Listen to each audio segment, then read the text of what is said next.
503 റൂട്ടുകൾ ഞാൻ പ്രൈവറ്റ് ബസ്സിന് വേണ്ടി കൊടുക്കാൻ പോവുകയാണ്. അതിൻ്റെ നോട്ടിഫിക്കേഷൻ ഏതാനും ദിവസങ്ങൾക്ക് ഇറങ്ങും.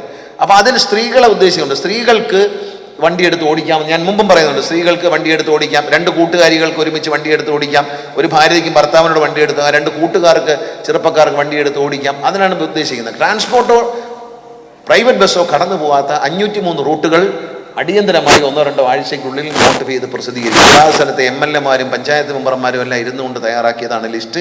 അതിൽ ആർക്കും പരാതി വരേണ്ട കാര്യമല്ല. കാരണം KSRTC ഓടിയിട്ടേ ഇല്ല, പ്രൈവറ്റ് ബസ് ഓടിയിട്ടേ ഇല്ല, വെർജിൻ റൂട്ട്സാണ്.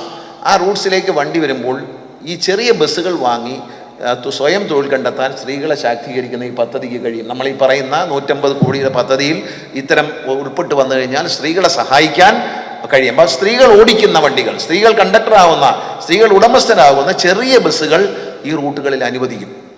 ഈ റൂട്ടുകൾ അനുവദിച്ചാൽ കോമ്പറ്റീഷൻ ഉണ്ടാവില്ല. 2 വണ്ടിയാണ് അനുവദിക്കുന്നതെങ്കിൽ ആ 2 വണ്ടിയെ കാണുള്ളൂ. മൂന്നാമതൊരു വണ്ടിക്ക് പെർമിറ്റ് കൊടുക്കില്ല.